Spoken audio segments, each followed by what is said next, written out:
The most effective drug seizing teams in the entire country. I said I wish I told them earlier, take them and put them in every major city in the country. The operation began at exactly 3 o'clock Mountain Time across 2 countries and 23 cities. In Culiacan, Mazatlan, Guadalajara, Tijuana, and Mexicali in Mexico, and in Los Angeles, San Diego, Phoenix, Chicago, New York, Miami, Atlanta, Houston, Dallas, El Paso, Denver, Las Vegas, Albuquerque, San Antonio, Tucson, Fresno, Sacramento, Portland, and Seattle in the United States. Thousands of federal agents launched what would become the largest coordinated law enforcement operation against a drug cartel in world history. More than 8,000 federal agents from the DEA, FBI, Homeland Security Investigations, U.S. Marshals Service, ATF, and IRS Criminal Investigation, working in coordination with Mexican military forces and the Fiscalía General de la República, moved with unprecedented synchronization. They hit fentanyl superlabs, distribution networks, money laundering operations, and the safe houses of the most powerful criminal organization on the planet. The operation had been codenamed Endgame, and it represented the culmination of a multi-year investigation into the Sinaloa cartel, specifically the faction controlled by Los Chapitos, the sons of imprisoned drug lord Joaquin El Chapo Guzman. This wasn't just another cartel takedown. This was an existential strike against an organization that had killed more Americans than any terrorist group in history, poisoning communities with industrial quantities of fentanyl and generating profits that exceeded the GDP of many nations. At the center of this empire were 4 brothers, Ivan Archivaldo Guzman Salazar, Jesus Alfredo Guzman Salazar, Ovidio Guzman Lopez, and Joaquin Guzman Lopez, collectively known as Los Chapitos. After their father's extradition to the United States in 2017 and subsequent life sentence, the brothers had taken control of a significant faction of the Sinaloa cartel, and under their leadership, the organization had undergone a transformation that would prove catastrophic for the United States. Los Chapitos had made a strategic decision that would come to define their criminal enterprise. They shifted the cartel's focus from cocaine and heroin to synthetic opioids, primarily fentanyl. The economics were irresistible. A kilogram of cocaine required vast coca plantations, complex processing, and careful cultivation. A kilogram of fentanyl could be manufactured in a clandestine laboratory using precursor chemicals imported from China, requiring minimal space and producing a product 50 times more potent than heroin. The profit margins were astronomical. Precursor chemicals costing a few $1,000s could be converted into fentanyl worth millions on American streets. And because fentanyl was so potent, smuggling became easier. A backpack could carry enough fentanyl to supply a city for weeks, whereas the equivalent value in cocaine would require a truck. But the human cost was devastating. Fentanyl was so potent that even tiny miscalculations in dosing could be lethal. Users who thought they were buying heroin or cocaine were often getting products laced with fentanyl and dying from accidental overdoses. By 2025, fentanyl and other synthetic opioids were killing more than 150 Americans every single day. It was the leading cause of death for Americans aged 18 to 45, surpassing car accidents, gun violence, and every disease. Los Chapitos were directed. Hey. Hello. Is Victor Welcome to Behind Enemy Lines. on? Yeah. Is Victor on? Yes, he on with us? is. Oh, hey, Victor. How are you? Good, good. Thank you for joining. I mean, geez, you're really, really busy now. I can only imagine. I think you're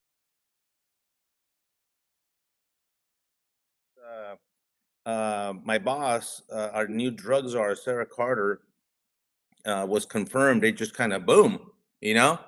yeah. All legislatively, the last 2 days we spent all day on the Hill. A lot of news hits, of course. They want her on the media and the news. So there's a lot of stuff going on, but it's good stuff. I'm having fun. This is This is what we signed up to do. Yeah, yeah. You were one of my very early guests, and I got the pleasure to meet you in Chicago, where you guys came in with the Border 911 crew, with Sarah and Tom and Rodney and everybody, and that was awesome. Unfortunately, they switched rooms on us, but we had it sold out, and it was in the city of Chicago, where most of those people were Chicago employees, from the city of Chicago, and it was Right. great to have you guys there.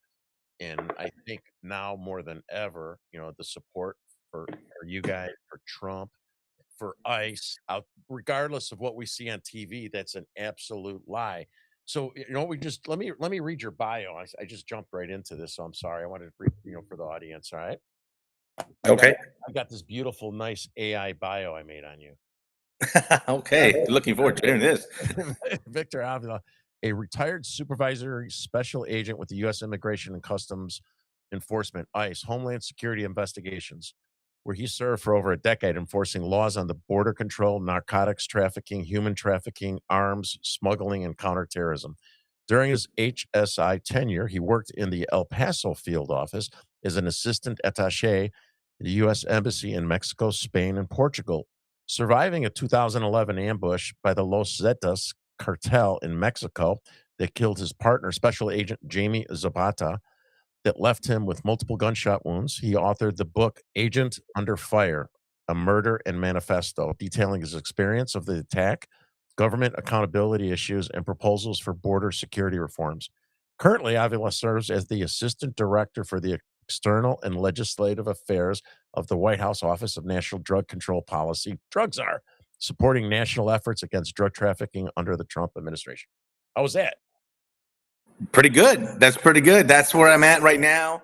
And in my career, I dealt a lot with the cartels, both on both ends, both as an investigator, a narcotics agent, and then of course the border. And then as you mentioned in my story, at one time, almost lost my life to these guys, these terrorists, which is what they are. Mhm. And Sarah and many others, my colleagues, we fought for that designation of foreign terrorist organizations of the cartels for many, many years, and it finally came true. Mhm. And guess what's happening? I've been talking about this for years, because people would always ask, well, what does that mean? What does that mean when you declare an organization an FTO?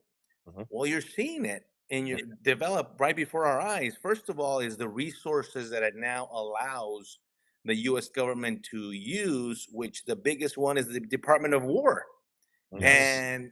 And guess what that means? Kinetic strikes Yep. and many, many other things. The military is still on our border, by the way, guys. The military is there, doing surveillance. A lot of people don't know Mexico has allowed the United States to surveil a certain amount of miles in the border over Wow. the air. Huge. We're Yeah. talking drones and stuff like that to gather intel and all this stuff. So what does all this what does all this mean? Well, it means the interdiction and slowing down of the flow of narcotics into our country.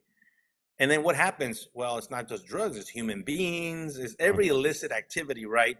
That these guys are involved in. And remember, that's why they're foreign terrorist organizations. They're not just drug cartels anymore. No. They're involved in Yeah. human trafficking, human smuggling, the petroleum and oil theft, gas theft, lime trade, avocado trade, steel trade with China. These guys have their hands in a lot of different illicit activities, and so that's what this does. Also, the designation, we get to go after their money even more aggressively and really take them out where it hurts, and that's their finances, their assets, their bank accounts, their properties, and all that. So these guys are in the U.S., right? I know they're headquartered in Mexico, but they're all over the world, and they live here in the U.S., all over our country. Yeah. And so you see a lot of the activity that you see in Chicago and a Yep. lot of these other big urban areas, that a lot of the crime, you'll never hear it on the news. Nobody will ever tell you, but it's associated and it's affiliated with the cartels. Yep. Yeah. Yeah. Sometimes they'll call it, oh, we had a drive-by shooting. Oh, it's Yep. a gang-related thing. Oh, they call it everything else, Yep. but what they never call it is it was cartel related. Well, a lot of it is tied back to the cartel. Why? Because it's their product that they're selling. Yep. I you know, Chicago is like an epicenter for this. People don't understand because I haven't talked to you in a long time, and I view these cartels like the mob, but on steroids. They're worse than the mob was, and you know, I've been since I've talked to you. I don't know if you saw. I've been going into shelters. I'm Italian. They thought I was Venezuelan here in Chicago. I would get Really? into yeah, I went into the shelters and I started running FOIAs. Gateway Pundit wrote a bunch of stories on it, and I like one location of 27, and I got all these police force from the Chicago Police, human sex trafficking, child pornography, 700 times. One location, the police were called 700 times, and then Chicago was known from the 1920s because of what? Al Capone and St. Valentine Day Massacre, right? My grandfather came through Naples to, you know, legally had a bakery. He didn't pay the street tax, the protection, which is the Trent Largo is doing here in Chicago right now to the Hispanic community. So they burnt my grandpa's bakery down. He worked somewhere else the rest of until he died. So now it's if you go fast forward 100 years, back then you had the Italians and the Irish that were fighting over Yeah. territory and liquor. Now you go, you got Trendelargua and the southern, you know, the South American gangs and African American gangs fighting over the drug trade. Some of these FOIAs I got, Victor, they're counting, and this is when they first came in. They got counterfeit money. They're going up to Detroit. They're buying cars from Detroit with counterfeit money, bringing it back here. They're kicking doors down with machine guns and masks. We're Trendelargua in their own Hispanic communities. They're using the Vortex phone. For those of you who don't know, it was the quote old Obama phone, and they're using WhatsApp, and they're using that for human sex trafficking and drug dealing and all this crazy stuff. And we had right around Thanksgiving, 2 Thanksgivings ago, there was 8 people shot in Chicago. Did you were you familiar with that? I hear this what you just said. I hear it a lot. Yeah. Every weekend, like we had 29 shootings, 4 dead. We had 18 shootings and so many injured. Every weekend is like it's become like a normal. This is what I want to say here. This is not normal. No. And Yeah. when people start reacting to it as well, they start accepting it. That's the way it is. I can't walk my dog, or my daughter can't ride her bike to the park because of this, and that they accept it. No, no, no, no. We're over here saying do not accept it.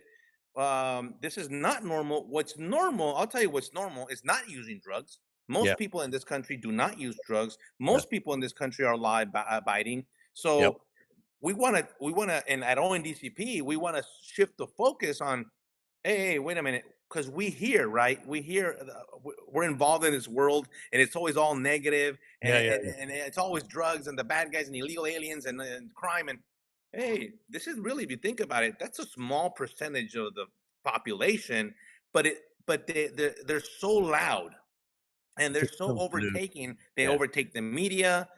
And so that's all we hear. And so people start getting paranoid now. It is the reality, because even in my hometown of El Paso, Texas, it's not the same.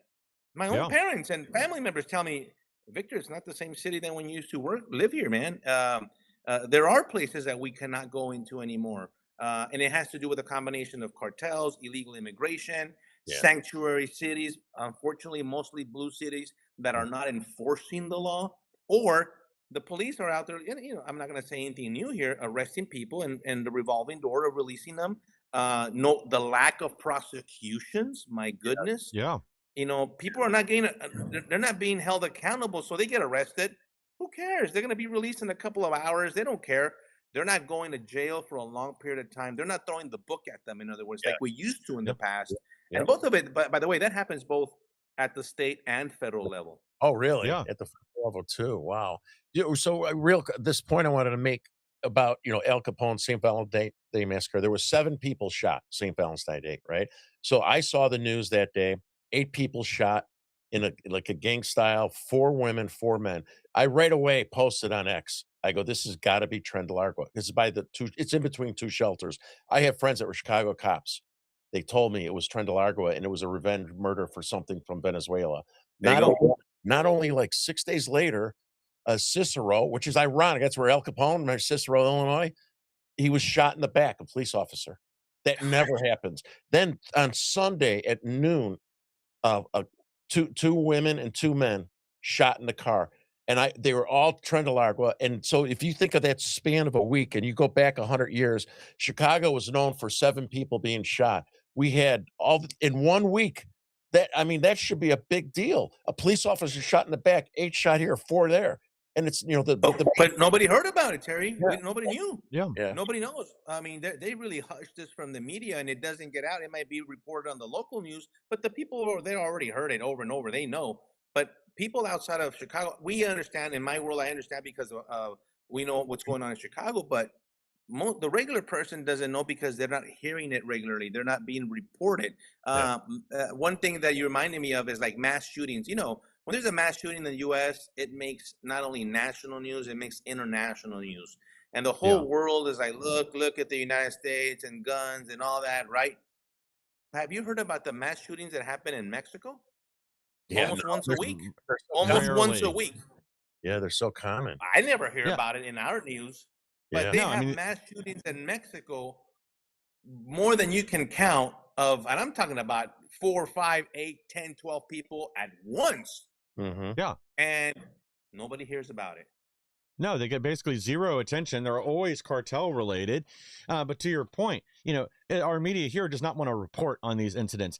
But, like I've been saying this, and again, hat tip to Damani Felder, I think was the first one I saw point this out on X with this Renee Good that was shot by the ICE agents after trying to use her vehicle as a weapon and run them over. But you would not hear once. If she had been shot by one of the Somalis or MS-13 or any of the other cartels that are here operating within U.S. borders right now, you will not hear a word about it, even though it's happened hundreds and hundreds and hundreds of times over the last few years. But to your point, local media may report it. They're also not going to report the cartel connections. They're going to say, oh, it was a violent incident here. So-and-so was shot. But they're not going to report the reality because that breaks the narrative. And that's what our media is trying to do right now is keep this narrative going as long as they can. But people are waking up to that reality. But Michael, I'm so right now.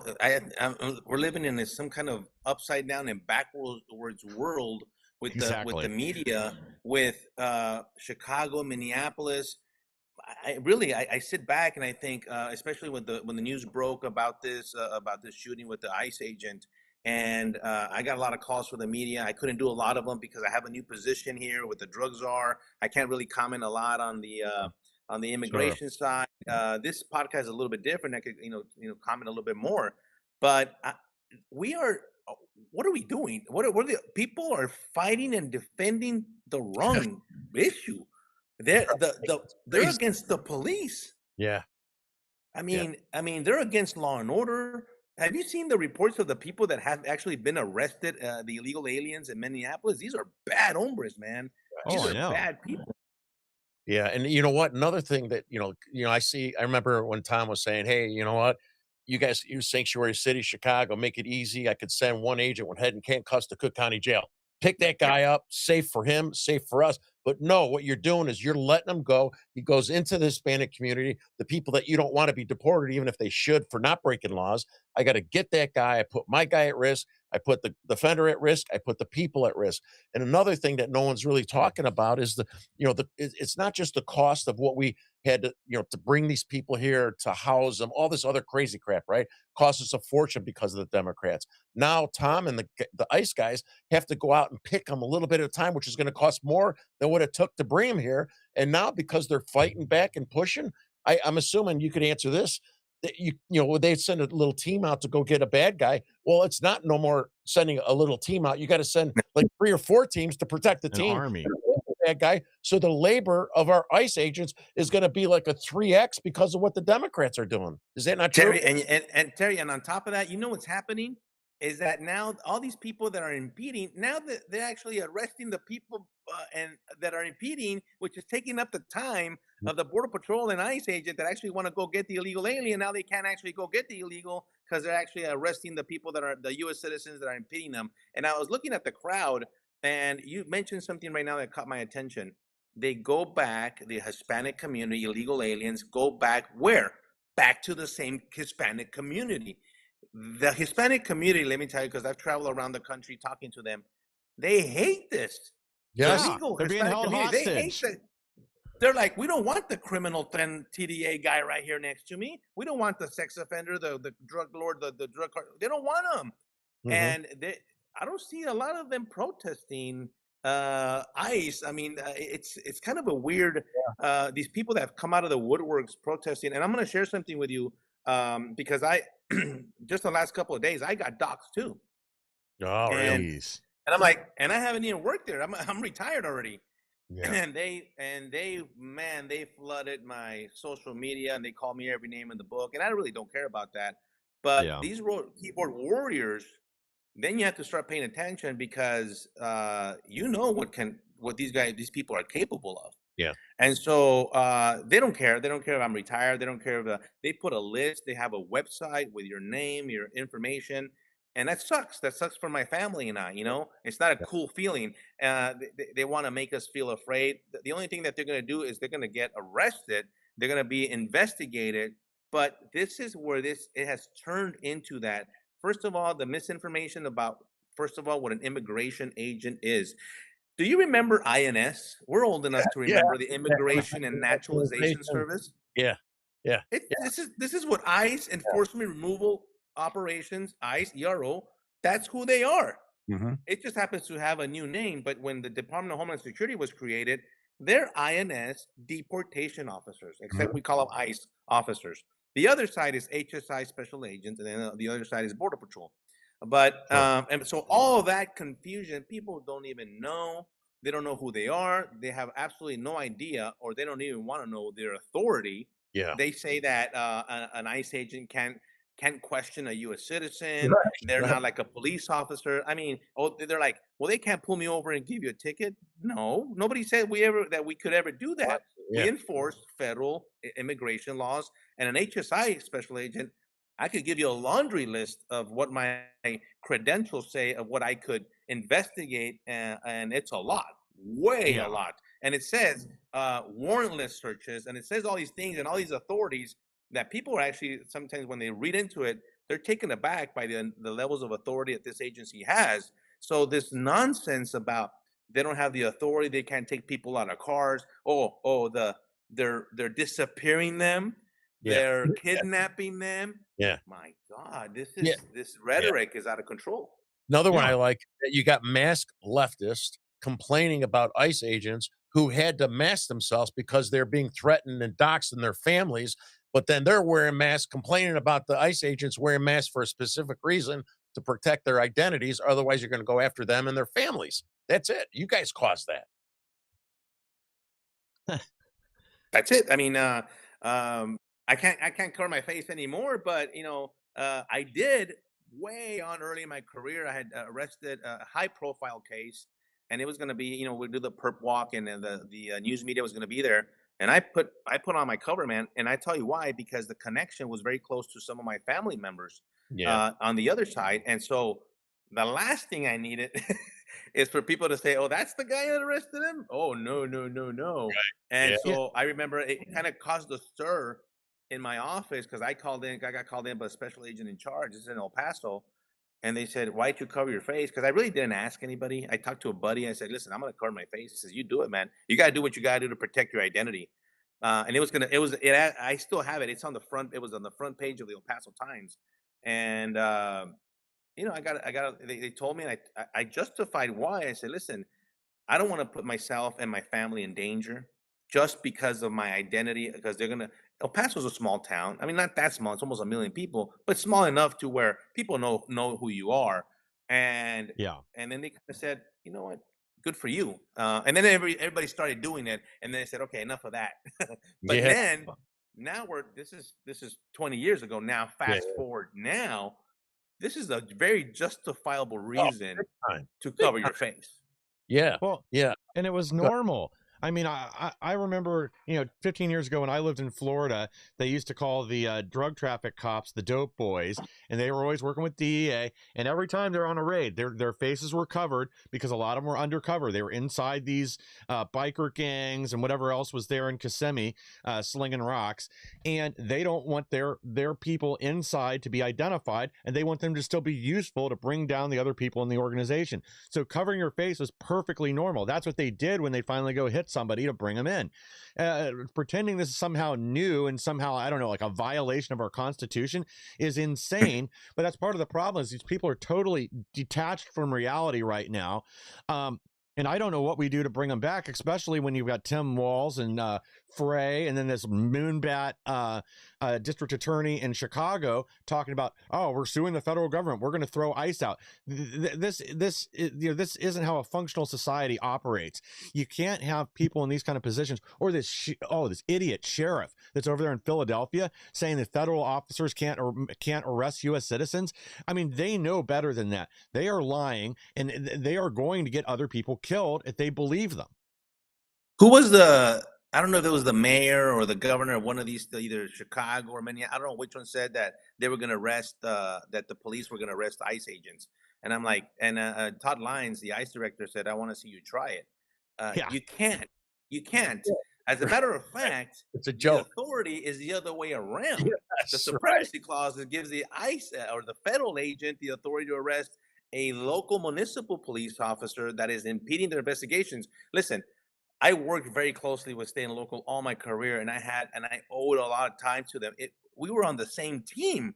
I could tell you right now, 100% of my operations that I did in my career, there was a state and local present. Always. There was a marked unit, because we didn't drive marked units. We had undercover cars.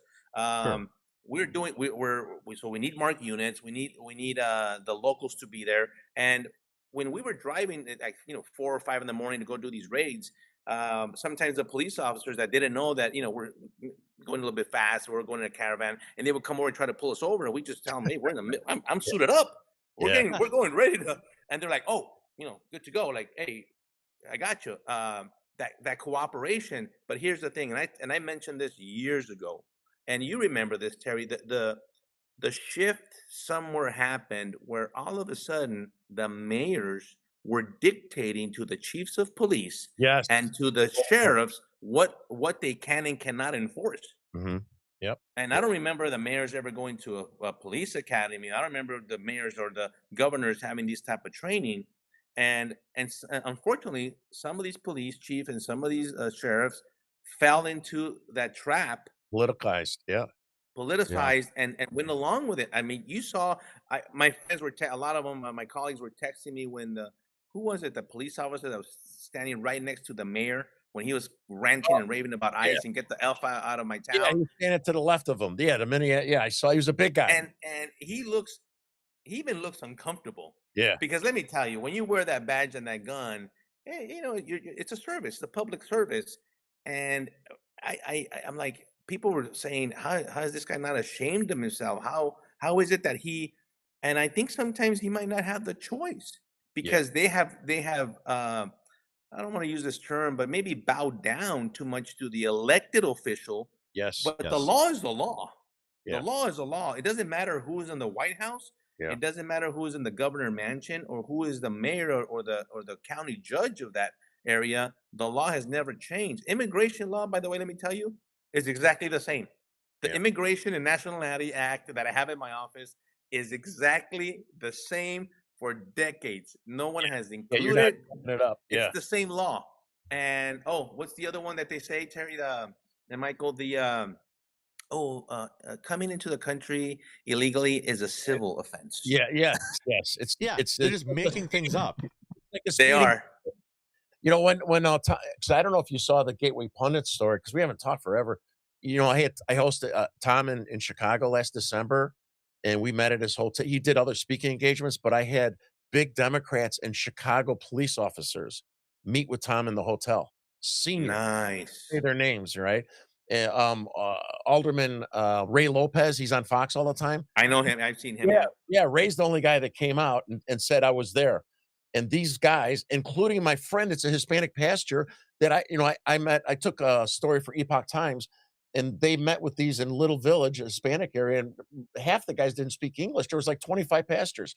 They don't want this. To your point, they don't want this. My Hispanic buddy came there, the Chicago police officers. They want them there. This was last December. And then all this stuff is lies that the media is saying that, we don't want them here, And then after that story came out, the Southern Poverty Law Center wrote a hit piece about me and Tom and Flynn, and I lost my job of 23 years. They said I hate innocent asylum seekers. I don't care. I don't hate asylum seekers. It's like, No, I'll tell you what they hate. they hate Trump. Yeah. Yeah. A lot of this stuff obviously is political, right? But I know people have said this before, but I really want, because I worked under other presidents. I worked under Obama. I worked under George W. Bush. I worked under President Clinton. Yes, I'm that old, Yeah. and You don't look at. it really didn't matter. Yeah. I mean, we under Obama, we worked like I was already an ICE agent. We worked and deported people and arrested people, and you never would have thought that it was as far left as Obama is. It, towards the second term, I could tell you where there was a little bit of shift, because I remember there was an order that came from the White House, from DC. We call it from headquarters, where he started limiting the deportations of 16 to 28-year-olds, I think it was. And whoa, that affected us big time on the field, right? Yeah. If the guy you're looking for was between 16 and 28, which more than likely they were, Mm-hmm. now you couldn't touch them. And then the other one was you couldn't go and arrest them at a church, at a school. What else? School, church. Oh, in a courthouse. That's where I wanted to arrest them, at the courthouse. Yeah. That was the easiest Yeah. arrest, because they've already gone through the metal detector, and we knew they weren't armed, and it was a controlled environment. I loved arresting people at courthouses. Obama had put an end to that. Obviously, all of that is undone now under the Trump administration, and saying, giving you the authority. I was going to arrest a mid-level doper, mid-level drug dealer who happened to be illegal. By the way, a lot of illegal aliens are drug dealers too, and drug Yes. traffickers. But he happened to be enrolled in school. Wow. And I was gonna, my partner and I really wanted to go in there Law and Order style and just get him out of the classroom. Yeah. I'm not exaggerating when I tell the story. We were outside of the classroom when I got the call, and they were ordering me to stand down. Don't you go arrest him in the school, because he was in a school, a protected environment, or sanctuary, whatever you want to call it. Mhm. That's when, this is a long time ago, guys. This is Obama, Yeah. right? This Yeah. is when Yeah. this is when this started. This is not brand new. Obviously, Yeah. it's evolved into this out of control sanctuary that they just at this point ignoring the law. Yep. I'll repeat Yeah. to you, the law is still the same law. Yep. Yeah, and I mean, they had no problems shutting down our churches and sanctuary churches during COVID. That, peace to them. I want to ask you, is that little clip, and I don't know if you saw that or not. As I was doing research for this, and almost everyone knows I got in trouble 35 years ago, and changed my life. But as I what I learned watching this video, which never made sense to me, about the fentanyls being spiked into drugs and all this stuff, and the move to fentanyl. I'm sitting there thinking, it's not a good business decision to kill your customers. I didn't understand until today. I'm like, why are they doing it? They're putting it in everything. Why, it's so much cheaper. Watching that clip today, it's cheaper than manufacturing cocaine. They could do it anywhere. Absolutely. And that explains it. Just for people, I'd like people to know is that, they're putting this in all kinds of drugs. It's not just going out. I mean, and children and kids, it's like, it's not like drugs were never good, right? But now it's like a Russian roulette. It's a Russian roulette. You know what we're calling it in our office. The DA did a great campaign called "One Pill Kills" campaign. We're trying to say, "One try, you die." Yeah. Yeah. Because exactly to your point, Terry, that they're lacing marijuana, they're lacing cocaine, meth is a big problem on its own. Yeah. The pills, obviously, the counterfeit pills is out of control. Not just the fentanyl, the xylazine, if you heard of that, the No. Yes. nitazines, the carfentanil, all these different molecule part of the fentanyl family that are now being found in the street. Wow. And as a matter of fact, I could tell you, we talked about this on the Hill. We talked about what we call emerging threats of these new chemicals, because I do get that question a lot as to why would the cartel kill their customers. Believe me, it's not about that. This is China. This is a proxy war. This is Yes. what it is. Yes. Yeah. That's part That's of it. why President Trump signed an executive order declaring fentanyl a weapon of mass destruction. He Yeah. just did Yeah. this, about 3 weeks ago, a month ago. Yep. Why? Because that's exactly what it is. It's not about, so there's money to be made. The cartels, when you look at them, they're the soldiers. Yes, they're And foot soldiers. usually a soldier, the low level soldier in any organization is the poorest, the one that makes the least amount of money. But the difference here is that the soldier The distributor, the working group or the cartels are multi-billionaires. Yeah. Yes. So then you say, wait a minute, if the soldier is Yeah. a multi-billionaire, then what does that make China? And what does Yes. that make Iran? And what does that make Venezuela? And what does that make Cuba? And what does that make Mexico? So it really puts it into perspective how Industry. powerful the cartels are, because they're highly sophisticated organizations. I use this analogy all the time. I said, think of them as Amazon, multi-billion dollar industries with distribution centers all over the world where you can get your drugs immediately to your front door. They're about customer service. If you Yeah. die, you die. There's Yeah. plenty. Now we do have a problem. Something that we deal with and are addressing at ONDCP is the demand side. We do have a Yes. problem of Yeah. usage in this country. Oh, I'm not a that's a denier lot. about that. We have Yeah. a problem. Yeah. But how do we fix that? Well, you got to reduce the amount of drugs available to the people to begin with, or make it so expensive and so Mhm. readily available that they can't buy it. So then we can actually help them rehabilitate, and then actually start helping them clean up. It's very hard to help some. I dealt with addiction with people with addictions since I was a parole officer when I was 22 years old. Sure. You cannot help them if the drug is right there, Yes. readily available. The Yeah. pill is right there, the heroin, whatever they use. Yeah. By the way, methamphetamine, and I know a lot of people. I like to talk about it because a lot of people don't. I know fentanyl is the big kind of like the headline grabber, and Sure. rightly so. And the hundreds of thousands of deaths. I get it. I'm not minimizing by any means, but let's not forget the problems that methamphetamine causes in this country. That the cartel Jalisco New Generation is the number one um, producer of meth, yes, to the help of China and precursors too. Those are in liquid form, powder form, all these different forms. But meth, man, people don't die on meth. They're just highly addicted on it, and they will do whatever To get to it. get their next fix. Property crimes, Yeah. violent crime, whatever it is. And all these police departments that I talk to around the country, the first thing they say is, Victor, it's the meth, man. We're getting, overwhelmed by the meth. So let's not forget about the other drugs. Mhm. THC, marijuana, it's not your dad's weed. I'll tell you Yeah. that. Yes. It is. Yeah. This is Yeah. highly. Yeah. First of all, a lot of different chemicals in there It's been modified. that are not just natural. The other people, it's a natural weed and whatever. Not But anymore. it is highly potent. They'll spray stuff on the weed. They'll spray it on Sprays it. of synthetic weeds. There's synthetic THCs out there. So there's a lot more out there when you start, getting into the weeds when it comes to literally in the weeds when it comes to drugs. But there's a lot out there, and yeah, we have to do something about the reduction of consumption in our country. Mhm. PSAs, education, whatever it takes to tell our young people, listen, um, don't do it, man. Don't use the drugs. Yeah. Know the dangers of drugs, especially now, because now you're playing Russian roulette with your life. Yeah. Well, yeah. Yeah. And Yeah. you're exactly right about that. Like, I'll give you guys a couple quick stories here. Like, one of these just happened. Well, I'm in Ohio. So in JD Vance's backyard in Middletown, just a few months ago, you had 3 high schoolers go out, thought they were buying marijuana. Turns out it's laced with fentanyl. 2 of the 3 died. And the other one, the only reason he lived is somebody came and found him, and they were able to administer Norcam quick enough to save his life. And that just happened a few months ago here. And I know somebody else personally that I used to work with. Her daughter's best friend thought she was taking I don't remember, Vicodin, Xanax, something like that. They were up at the lake having a few drinks. Turns out same thing, it was laced with fentanyl. She started feeling tired. She goes in her tent, goes to sleep, never wakes up. And this kind of stuff happens all the time. I mean, I have seen that some of the numbers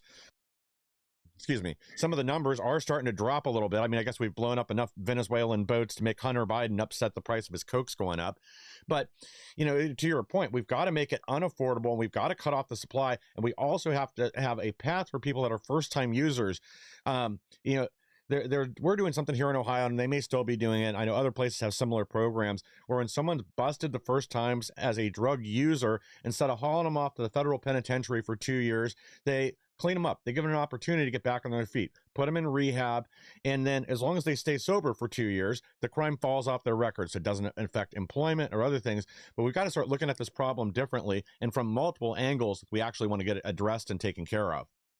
Yeah, I agree with you 110%, and especially the numbers that you mentioned. Yes, that they actually we got the numbers yesterday from. So this is fiscal year from August of 2025 till now was 72,000 and change, which is great. It's not 105 and it's not yeah, 110,000. So yes, the trajectory of the numbers is going. The deaths are going down, but 72,000 is nothing to be proud of either.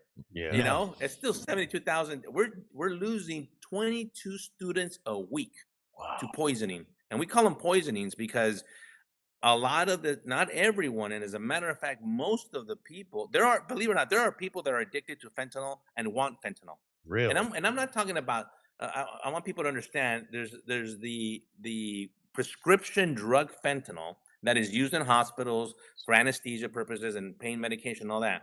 I'm talking about the synthetic form of fentanyl that the cartels are creating. It's killing 22 students a week. Um, Nice. two to 300 a day, depending. The numbers are coming down, but it's still 72,000 is still too many. Yeah. And we work with the families. I know so many of the angel moms and parents that have lost a loved one to a counterfeit pill. And it is another good news to share. It at one point, this is a DEA stat. 7 out of 10 pills in the black market were laced with an amount of fentanyl. Now Wow. it's down to 5.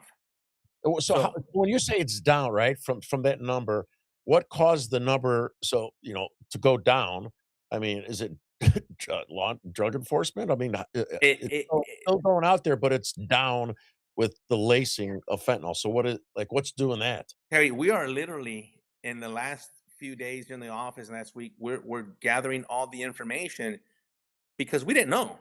I'll Yeah. tell you the truth. We didn't know. Like, well, what is it? It's a combination. Obviously, the border going Yeah. out to the Sure. cartels, the interdiction of drugs, maybe the programs at the local level, whatever it is. It's working, and we want to do more of it. But we want to know exactly what it is, so we actually focus on Yeah, the stuff yeah. that's Yep, I working get it. Yeah. to bring Yeah. it further down. Correct. Yeah. I now that I'm out of my concrete closet after I lost the corporate job, I used to speak to inmates and stuff, when they got out on work release, and I never really told people to give them hope and encouragement about my job and stuff. And I would talk to these guys and say, listen, and it's much harder for somebody on meth and stuff to change their life than somebody that did something wrong, like I did 35 years. I Yeah. give respect if they could get out of that hole and change their life. And then when you get like, I was labeled for life, for life or something. I Yeah. did like asshole. And but I was fortunate enough and I worked hard and I would talk to these guys and I said, listen, if you're gonna be in this lifestyle, right? There's no shortcuts. Back then, I would say, now I could say Maduro, but even Noriega gets arrested. He runs a country. There's no shortcut. Your worst enemy. Who's your worst enemy? Oh, the police. Oh, yeah. I'm like, no, your best friend. Your best friend's the worst enemy. He's the one that will roll and flip on you first. You have no friends. I don't care. You think it's your boy, your man. You have no friends. So you might as well go to school, get your and try. It's not a shortcut. It's a long cut, and I try to, you try to teach these kids, and, I mean, it's just, I guess you got to Michael, the examples that you cited right now about the parents that lost, I've heard so many, and from all spectrums, right? From the highly addicted heroin addict that still didn't want to die, by the way, and Yeah. Of happened to then course. use heroin that was laced with fentanyl and died, to the that beautiful 19-year-old girl student that had never in her life even smoked, used alcohol, drank alcohol, that one day had an oral surgery and went to the dentist because they did an oral surgery. She ran out of Percocet, and her friend says, "I'll get you one." Dead. Yeah. Yeah. And everything in between that. So, oh, by the way, children, something you don't hear about, and this is another stat that I even when I saw the stat, it was two things. One, the children that are dying because they're being exposed to what the parents are using, right? They Wow. stumble about it on the floor, on the Yeah. tabletop, they leave it there, and then they die. That I don't have the number for you, but it's out of control. The other one was 330 plus thousand parents that have died that have left their children orphaned. Parents. That one got me because then I was like, you always Wow. think about the parent losing the child. No, the child lost their parent to a fentanyl poisoning, and now you have this child with no parent, and we know what happens. What the Yeah, stats, the bad dude. stats, Yeah. shoot through the roof: unemployment, no education, poverty, crime, drugs. That cycle, right? Yeah. And so when you have 330,000 parents dying and leaving children behind, whoa, that's another whole other story. Yeah, hey, I'd like to talk because I'm sure everybody's interested about, the Venezuela and the Maduro thing, right? To the day it happened, they had these emergency protests, right? In Chicago, all it was all Marxist companies, organizations, Yeah. and they had it. I mean, there's 500 of them. I went down there by myself, and I had a buddy meet me, my buddy Andy. And these people are, I was interviewed, and we I don't want to show up because I want to have Victor on here. I was interviewed by WGN and NBC for being the only people from our side that was normal there. And the reporter's like, "Well, is this what you voted for?" They edit carefully everything. You know what I mean? Is this what you voted for? Did you vote for this? Did you vote for war? And I'm like, well, I don't exactly call this 2 hour thing a war. No, it's not. A war. Well, I mean, are you voting for, oil for, I'm like, well, I don't think it's just about the oil. Well, what else? I go, well, it's the drugs. I go, but I don't even think it's just the drugs. It's China, Iran, and then Russia. And then it's also Venezuela trying to help corrupt um, Cuba and create a footprint, a stronghold for them. And then some of these people I'm debating with, one guy brought up, oh, it's the people want the drugs, or who are we to tell them what they want, where these other countries want to be and stuff. These people are nuts. So, whatever you're allowed to talk about with respect to Maduro and the raid, the collaboration between the DEA and the military, and it's not just the drugs, right? I mean, it's everything I It's just not. It's not such a drugs, but I and many others have been saying the relationship that Venezuela had with Iran, Hezbollah, Cuba, Mexico, Colombia. We've been talking about it, and they told us, "Yeah, I know you can't prove it. You're nuts. You're crazy." Well, look at what happened right after Maduro was taken down. What's going on in Iran right now? yes, Why? Yeah. Why would Iran be affected by what happened in Venezuela? Because they were there. mhm, Because they were already embedded in Venezuela, using that was their gateway to the Western Hemisphere. mm, That's the Yes. problem. How much oil and petroleum were they giving to Cuba, yeah, which is another communist country? By the way, Yes. right now, the Mexican president didn't want to admit and say the number because Mexico now kind of has been sending petroleum and oil to Cuba. yeah, These our friends have some big enemies of the United States, Yes. and so the destabilization of Venezuela just by the taking down of Maduro is, like you said, way beyond the drugs. yeah, Yes, they're the when you look at the map, and I really urge people just go look at a world map, go look at South America and mhm, and the United States and Central America, just so you could kind of get a picture and a visualization. Because sometimes I know when we talk about Pakistan, Iraq, and people have no idea where it's at. Look at it, and it really puts it into perspective just by looking at a map where Colombia and Venezuela are situated. Colombia is the Mhm. number one producer of cocaine. yep, Yes. Right now, they're producing cocaine like crazy, like never before. Forget the '80s. Forget what's his name yeah. that we took down. El Chapo? Noriega. No, no, no, no. Oh, From Colombia, uh, there's even a Netflix series about Pablo him. Escobar. Pablo Escobar. Escobar. The Medellin Yes. cartel, Medellin. Yeah, Forget Pablo, guys. This is way beyond that. But the way Colombia, they're the cultivators. They're the ones, growing it, and then they themselves enforce their own water borders so the drugs don't leave because they, in their own constitution, have that if they have a boat, they'll shoot it down as well. mhm, Oh, so where do we send it through? Venezuela. yep, Yep.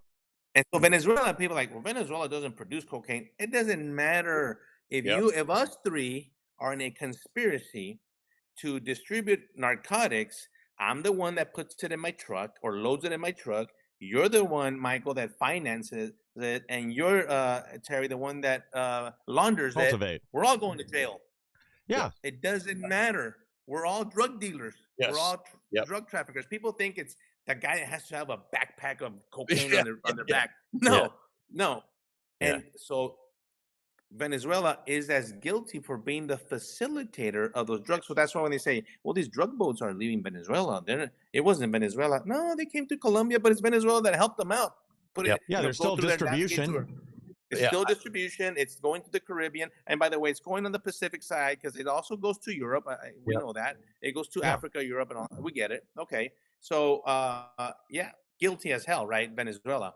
It- But it's the relationships with China, the relationship that Maduro had to undermine the United States. Really, that's what it comes down to.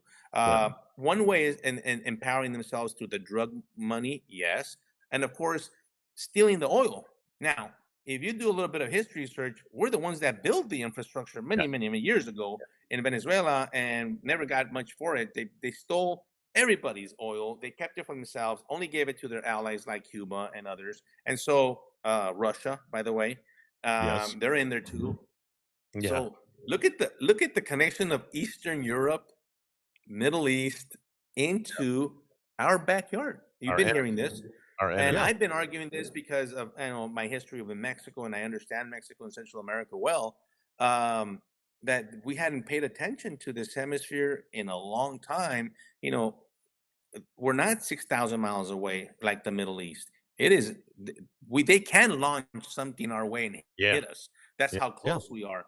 And so, man, I'm so thankful for President Trump to putting the focus on there, and now all these ripple effects is happening. Right, you get the kinetic strikes on the boats, so they branch out. They're gonna go wider on the ocean. That's one thing. They have to figure out. Well, then we go air. Then we go. They're not stopping. It's slowed down dramatically. I think the stat was over 90%. Yeah, that's Yeah. the exact number I heard. I wonder how they. Right. I wonder how they recruit those guys to drive boats now. I was about to say. Double the So price. some reports are out there that are paying over $50,000 a trip Wow. for these Good guys. Lord. But guess this is what I heard.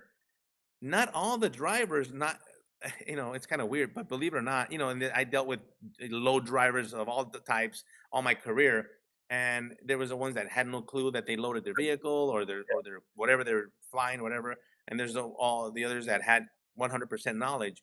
Same thing is happening here. Not all of them. I mean, it's kind of hard to not know they- that this is a drug Yeah. boat. But believe it or not, they're so. You got to understand the culture and mentality of these countries. It's not the same as the United States. They don't have the TV. the Some of them food don't have- readily available. You know, They don't even have TV. Some of them, so they don't know. they don't have internet. They don't have Yeah. TV. It's all controlled by the state government and all that. So, 50 grand Change their life, family. because Yeah, I they hope don't they're have paying them up internet. front. But wait, because they don't have internet, because they don't have the media is controlled by the state and all that, they don't even know that they're blowing up boats Yeah. in the Are you ocean. serious? They don't No. even know. So No, when they offer them 50 grand, they're like, heck yeah. Oh, yeah. 2 Yeah. pounds of coke, kaboom. Yeah. Well, You know the what? other one didn't see that in the news. You and I see it because we have access. They don't have access. Yeah. So you have to take all that into consideration. I'm not excusing them by any means. These are terrorists. No. I don't care if you're the load driver or you're Yeah. the kingpin. You're still a terrorist. Yeah. And so that's kind of what happened. So several things. Another ripple effect.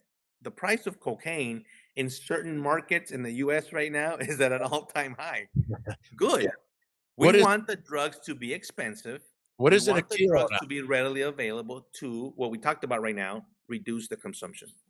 What is Yeah. The average price per kilo now? I mean, I'm sure it varies by the country. By It, the it does. But I can tell you, like compared to old numbers, you could get a key of cocaine in Mexico before it crossed the border Yeah.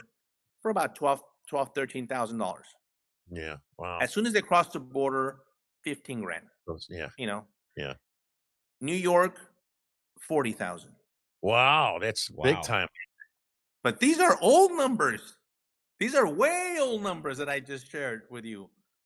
Compared to today, probably double that. I believe it. Well, to your point too, like with the connections with Venezuela, and Iran. 90% of the oil that Iran's been selling has been going to China, and they needed Venezuela's help to get it there. They needed this whole ghost tanker fleet that we're slowly taking out. I hear we just seized the 6th one just a few hours ago. They don't have the distribution on their own to get the oil there. They're counting on Venezuela for that. So they were getting a cut there. So just taking these two out is really about crippling China, because it's going to be pretty hard for them to take Taiwan if they don't have fuel to get there, because I'm pretty sure they don't want to paddle across in their rowboats. So I mean, that's really like the big picture items there. This also, in the end, is going to cripple Russia, make them think twice. And, you know, if China's in bad enough shape and this fighting with Ukraine finally ends, I'm sure Russia would much prefer to be friends with us than friends with China if the landscape changes other place. And this is a good way to get China completely backed into a corner where they can't harm us. The BRICS nations won't have dominance over the dollar. I mean, there is a big picture play here going on that I think a lot of people are missing. Oh, big time. Most people. I couldn't have said it better myself. You did it great. And you know why? So people, when they criticize on the left, like, they're actually protecting Maduro. They were defending Maduro. And I made some analogy, like it's like the man from Maryland, remember? Or the father the from Maryland dad. The Maryland dad, remember that? I'm like, oh my God, the left really, they love picking the wrong side. They love backing the bad guy, the criminal, the dictator, the whatever you want to call it. But what you just said, Michael, I love how you said it. That's what it is. But look at Trump, what he's doing. He knew that destabilizing the country, and we're not taking over. We're like hawks, you know, on it right now. And Maria, what's her name, was in the White House today. Machado. Machado, yes, she was in the White House today. Whatever happens there with the elections or whatever, but I love the you know, he's always playing chess, right? Trump is, and you talk about the United States being the superpower that we're supposed to be. And yeah, I'm not afraid to call ourselves a superpower. I'm not afraid to be America first. I'm not afraid. Yes. I'm proud of that, because for so long we haven't been. And then to kind of throw it in a little direction, the people in this country, through a lot of different programs in the government, bankrupting us with fraud, USAID, and all this other stuff that we found out just in the last year, by the way, just in 1 year. Can you imagine what else we're going to discover in the next few years under this administration? The amount of billions, maybe even trillions of dollars that have been taken out of we're the taxpayer. I pay taxes every year, man. And it's like every time I hear these numbers out of Minneapolis, it's like, man, that's billions of billions. They said billion with a B. Why didn't I open a Leering Center? I needed some childcare. facility. Hey, I got a question for you about, in the news, if you can answer this. They're talking about the mysterious weapon. Is that bullshit, or can you answer, or is that true? So there's one that I know about, and even Peter Doocy actually used it. They did it on him. It's this LRAD. It's like this heat thing, right? And this is the one I know about. I don't know if this is the one that they used over there. Mhm. It could be something completely different and classified that we have no idea what it is. But I could tell you the other one that Peter Doocy from Fox went and experienced. That one I know about. I know it exists. As a matter of fact, for many years they were trying to use it at the border, or they never used it at the border. But there's people that wanted to sell it to get it, use it at the border, where it was like, it's just like this big square. You could put it on top of a truck. You could even portable. You could carry it and put it, and it would shoot this invisible beam of a wall, and you could put certain different types of distances there, and it would stop it wouldn't hurt anybody. It would go like the, I'm not very technical on the millimeters that it would go under your skin. All I know is that you couldn't walk any further. Wow, it's crazy. I mean, I can give you a little info on it. So yeah, it was a millimeter wave cannon is what you guys are talking about, that caused the thermal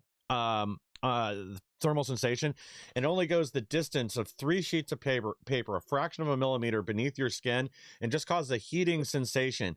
And that's all it takes to get people to turn around. Because all of a sudden, if you're getting a beam from something you can't see and it starts to hurt, you're going to turn around real quick. But I got a feeling whatever they were just using in Venezuela is probably not what we think it is. I don't think it was a sonic weapon. I don't think these guys heard anything except in their head. I think whatever it was directly targeted. And, again, you talk about these guys going nosebleeds, hitting the ground, and they can't get back up in that quick a time. It's probably something that, we don't have any idea what it is, but I don't think it's a sonic weapon of any kind. Yeah, and whatever it is, I'll tell you what I do like about it is the signal and the symbol and the message that it sends the rest of the world. What Yeah. Trump says all the time, and I think people don't believe him, the capabilities of our US military are incredible. Yes, we have the best military in the world, and I think that one of the newscasts on the left was talking about like troops on the ground and going there with M16s. What are you talking about? What world do you live in? This is the new age world of weaponry that you and I probably have no idea what actually exists out there like this, for example, that just makes it scary, right? For a different type of confrontation or war with another country. But this was kind of like let me show you a little bit of what we got. Yeah. And like Trump says, FAFO. Yes. Yeah. I disagree, Mike. I think it was something, and I hope it was something, and because I'll tell you right now, Iran and these other military be like, "What the hell?" You know what I mean? And it puts us in a better negotiating power with them on Yeah. trade and all the other stuff that we're going through right now, right? I mean, think about Iran and think about the guys in the military in Iran hearing that guy Maduro's bodyguard saying, "Yeah, we never seen anything like it before." Yeah. All our guys just dropped, bleeding By the noses. way, weren't they all Cuban? Yes, Yeah. that's right. Well, We're how all did that Cuban. happen? That's His right. inner, more trusted security, I think it was almost like 30 of them that were killed, were 32. Cuban nationals. Yes. Yeah. Yeah. It's crazy. Yeah. Well, we finished our hour. It was great having you. It was, Yeah, enjoy great having seeing you again. It's been a while. It's Yeah. been a while. We'll try to do it again as Definitely. things. I'll try to come on as much as I can as things progress.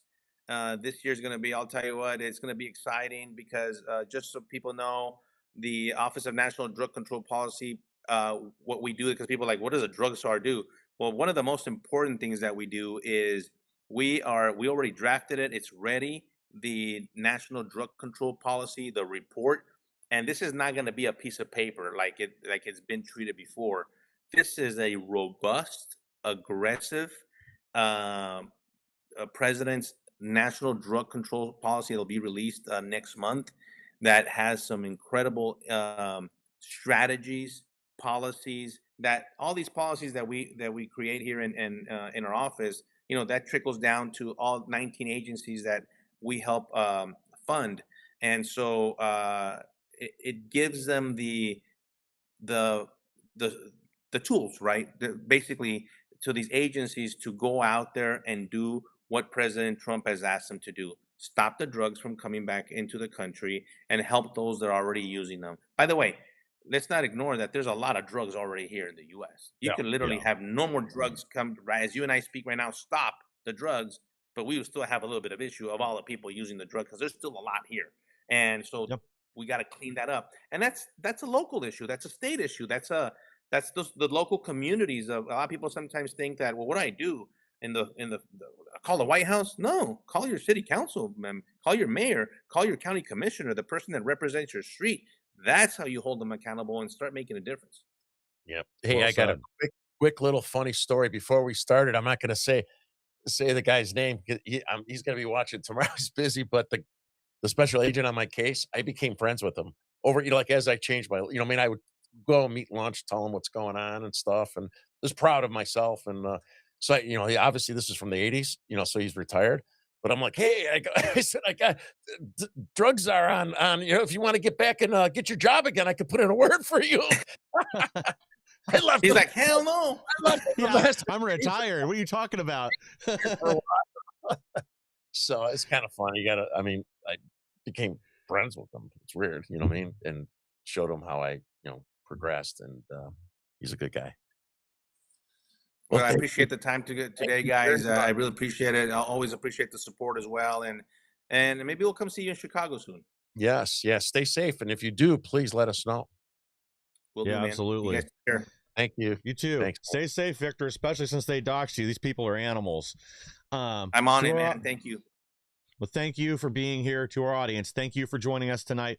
Please like, share, and subscribe. Help us to grow so we can bring more people the news the mainstream media doesn't want you to hear. And we'll be back next